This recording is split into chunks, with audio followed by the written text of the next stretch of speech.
اگر ہم خود اپنی سوچوں، جذبات اور رویوں کو اپنے موجودہ مقاصد کے لیے استعمال کر رہے ہیں تو پھر ہم اپنی زندگی کے مکمل ذمہ دار ہیں۔ ہم مظلوم نہیں بلکہ اپنی قسمت کے خود مصنف ہیں۔ سوچیں، ہم کتنی بار اپنے ماضی کو آج کی کمزوریوں کا بہانہ بناتے ہیں۔ کوئی شخص کہتا ہے کہ وہ محبت بھرے تعلقات نہیں بنا سکتا کیونکہ اس کے والدین کی شادی ناکام تھی۔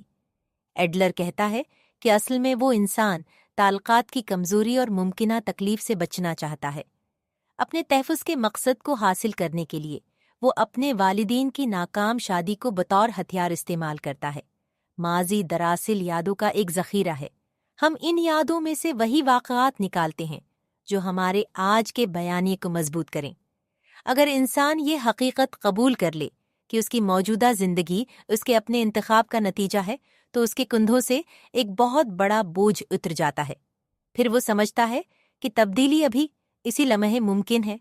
اگر آپ کا مقصد خود کو مسترد کیے جانے سے بچانا ہے تو آپ خوف پیدا کریں گے، لیکن اگر آپ کا مقصد حقیقی انسانی تعلقات بنانا ہو جائے تو آپ کے اندر ہمت پیدا ہونا شروع ہو جائے گی۔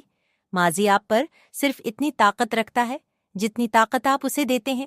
ایڈلرین نفسیات انسان کو اس کی ذہنی قید کی چابیاں واپس دیتی ہے اور کہتی ہے، اب دروازہ کھولو، باہر نکلو اور اپنی زندگی کی ذمہ داری خود سنبھالو۔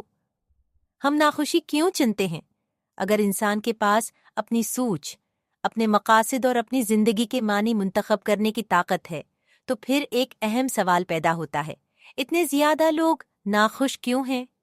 ایڈلرین نفسیات کے مطابق ناخوشی بھی ایک انتخاب ہے۔ یہ بات سخت محسوس ہوتی ہے، لیکن ایڈلر اسے لائف سٹائل یعنی طرز زندگی کے تصور سے سمجھاتا ہے۔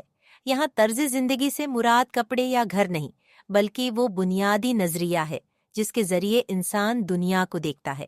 ایڈلر کے مطابق تقریباً 10 سال کی عمر تک انسان اپنی زندگی گزارنے کا ایک انداز منتخب کر لیتا ہے۔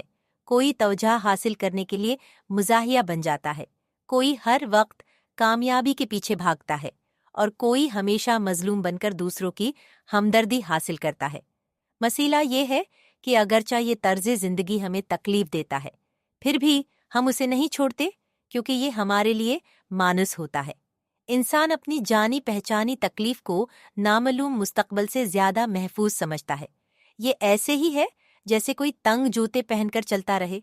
وہ تکلیف دہ ہیں لیکن وہ ان کا عادی ہو چکا ہے۔ تبدیلی کا مطلب ایک نئی دنیا میں قدم رکھنا ہے جہاں ناکامی، تنقید اور غیر یقینی صورتحال موجود ہو سکتی ہے۔ اسی خوف کی وجہ سے اکثر لوگ اپنی پرانی ناخوشی کو ہی پکڑے رکھتے ہیں۔ ایڈلر ایک مثال دیتا ہے۔ ایک شخص ریستوران میں بیٹھا ہے، اچانک ویٹر غلطی سے اس پر کافی گرا دیتا ہے۔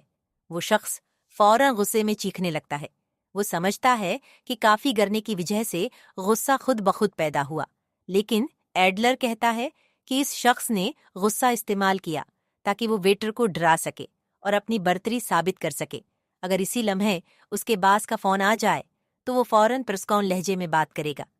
اس سے ثابت ہوتا ہے کہ غصہ ایک بے قابو دھماکہ نہیں بلکہ ایک کنٹرول کیا جانے والا ہتھیار ہے۔ ہم اکثر اپنے جذبات کو اپنے مقاصد کے لیے استعمال کرتے ہیں۔ جب ہم کہتے ہیں غصے نے مجھ سے یہ کروا دیا تو اصل میں ہم اپنی ذمہ داری سے بچ رہے ہوتے ہیں۔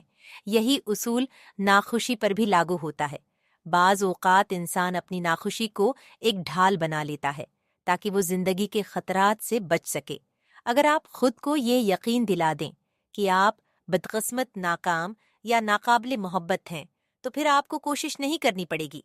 آپ نئے خواب نہیں دیکھیں گے، نئے تعلقات نہیں بنائیں گے اور ناکامی کے خطرے سے بچے رہیں گے۔ ایڈلر کہتا ہے کہ خوشی کے لیے ہمت چاہیے۔ خوشی کوئی ایسی چیز نہیں جو اچانک آسمان سے اترتی ہے۔ خوشی ایک فیصلہ ہے، ایک ایسا فیصلہ جس میں انسان اپنے بہانے، اپنی مظلومیت اور اپنی پرانی ذہنی زنجیریں توڑتا ہے۔ اور جب انسان یہ مان لیتا ہے کہ اس کے جذبات اس کے قابو میں ہیں تو بے بسی کا وہم ٹوٹ جاتا ہے۔ پھر اسے احساس ہوتا ہے کہ طاقت ہمیشہ سے اس کے اندر موجود تھی۔ تمام مسائل دراصل تعلقات کے مسائل ہیں۔ ایڈلر کا ایک اور انتہائی انقلابی خیال یہ ہے، تمام مسائل دراصل انسانوں کے درمیان تعلقات کے مسائل ہیں۔ اگر دنیا میں کوئی دوسرا انسان موجود ہی نہ ہوتا تو احساس کمتری، حسد، شرمندگی، مقابلہ اور معاشرتی خوف جیسی چیزیں بھی موجود نہ ہوتیں۔ مثال کے طور پر اگر کوئی شخص خود کو چھوٹا قد ہونے کی وجہ سے کمتر سمجھتا ہے تو یہ احساس صرف اس لیے پیدا ہوتا ہے کیونکہ وہ خود کو دوسروں سے موازنہ کر رہا ہے۔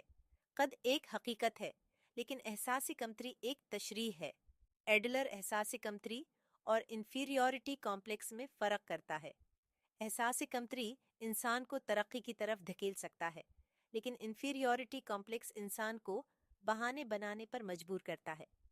میں کامیاب نہیں ہو سکتا کیونکہ میں خوبصورت نہیں ہوں۔ میں آگے نہیں بڑھ سکتا کیونکہ میں امیر خاندان سے نہیں ہوں۔ یہ جملے اصل میں کوشش نہ کرنے کے جواز بن جاتے ہیں۔ بعض اوقات یہی احساسی کمتری الٹ کر برتری کے دکھاوے میں تبدیل ہو جاتا ہے۔ کچھ لوگ ہر وقت اپنی کامیابیاں، اپنے تعلقات یا اپنی دولت دکھاتے رہتے ہیں۔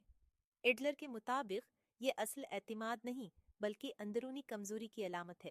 ایک واقعی پراعتماد انسان کو خود کو ثابت کرنے کی ضرورت نہیں پڑتی۔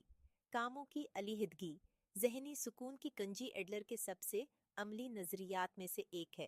سیپریشن آف ٹاسکس یعنی کاموں کی علیحدگی۔